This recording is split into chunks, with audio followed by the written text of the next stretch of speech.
सीधी में एनएसयूआई द्वारा कैंपस चलो अभियान की शुरुआत की गई। प्रभारी रवित सुमित सिंह एवं अदनान अंसारी की विशेष उपस्थिति में जिलाध्यक्ष सौरभ सिंह ने प्रेस कॉन्फ्रेंस पत्रकारों से चर्चा करते हुए बताया कि एनएसयूआई के राष्ट्रीय नेतृत्व के दिशा निर्देश में जिला एनएसयूआई द्वारा कैंपस चलो अभियान की शुरुआत की गई है, जिसमें पुरजोर तरीके से छात्रों की मांगों को उठाया जाएगा।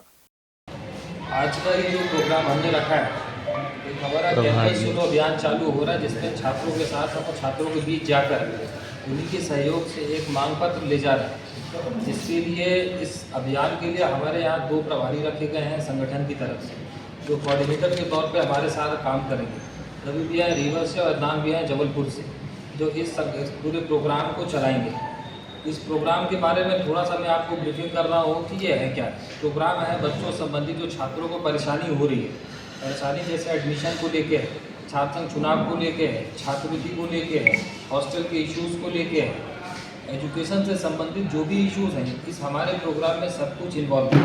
कारण क्या है कि आज का एक पैटर्न बन गया है राजनीति का कि आप जाइए धरना प्रदर्शन करिए, 1-2 दिन में आप खबर पर रहोगे, उसके बाद सारे इश्यूज़ खत्म हो जाते हैं।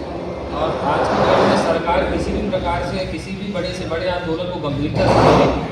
उनका तरीका है कि आप प्रोग्राम आगे करो, प्रोग्राम खत्म करो और बात खत्म करो। लेकिन उसके लिए हमने एक नया प्लान किया है कि हम एक मांग पत्र जाएंगे, जिसमें हमारा पैटर्न होगा कि हम बच्चों के बीच जाके इस मांग पत्र को बांटेंगे कि हमारी यही इश्यूज़ हैं। उसके बाद उन्हीं के साथ उन्हीं कलेक्टर के पास जाएंगे, डीसी के पास जाएंगे, आवश्यकता पड़ने पर राज्यपाल के पास मांग पत्र हम भेजेंगे कि हमारे ये इश्यूज़ हैं। तो प्रदर्शन करने का तरीका है कि भाई आप ज्ञापन के माध्यम से देंगे, सांकेतिक विरोध करने का एक तरीका है घंटी बजा के या फिर हवन करा के, कई तरह के तरीके हैं जिसके अपन विरोध दर्ज कराएंगे।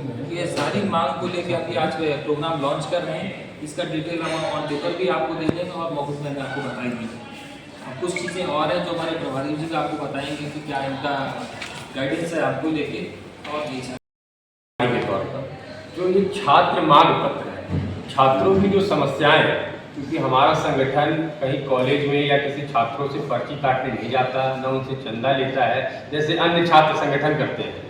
हमारा छात्र संगठन जो है सिर्फ छात्रों के हित के लिए और उनकी मदद के लिए ही कार्यरत रहता है। जैसा कि आप सब लोग जानते हैं कि जब से बीजेपी शासन प्रदेश में है, तत्कालीन मुख्यमंत्री और पूर्व मुख्यमंत्री, उन दोनों के शासनकाल में लगभग 40 से 50 आधा सैकड़ा पेपर लीक परीक्षा भर्ती घोटाले हो चुके हैं। चाहे वो शिक्षा भर्ती घोटाला रहा हो, चाहे वो वन भर्ती घोटाला रहा हो, चाहे वो अभी तत्काल में नर्सिंग घोटाला रहा हो, चाहे नीट पेपर। मेरे ख्याल से भारत के इतिहास में पहली बार ऐसा हुआ है कि नीट पेपर भी घोटाला हुआ है। इस पर हम बड़ा कानून चाहते हैं कि जिस संस्था, जिस कॉलेज या जिस जगह से पेपर लीक हो उसको प्रतिबंध किया जाए, 10 साल की सजा दी जाए और 10 करोड़ रुपए का जुर्माना रखा जाए। और दूसरी जो लगातार छात्र हित की मांग आती आ रही है कि छात्र संघ चुनाव को लेके, क्योंकि चाहे गवर्नमेंट कॉलेज हो चाहे प्राइवेट कॉलेज हो, जब वो छात्रों से फीस लेते हैं तो उस पर ये दिया रहता है कि छात्र संघ चुनाव की भी फीस ली जा रही है। और कई दिनों से छात्र संघ चुनाव हुए नहीं है। 2016-17 पे हुए थे, उसके बाद से अभी तक नहीं हुए हैं। जो अभी हमारे मुख्यमंत्री हैं, ये इसके पहले प्रदेश में उच्च शिक्षा मंत्री थे, तो उन्होंने भी इस बात को स्वीकारी थी कि छात्र संघ चुनाव से ही छात्र राजनीति उभर के आती है।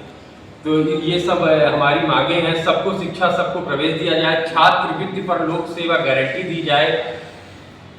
और जो ST-SC हॉस्टल है, ST-SC हॉस्टल में जहाँ 50 बेड है, वहाँ 150 छात्रों को जबरदस्ती रखा जा रहा है। 50 बेड के हॉस्टल में, 50 रूम के कमरे में हमारे ST-SC के जो छात्र हैं वो कैसे रह सकते हैं।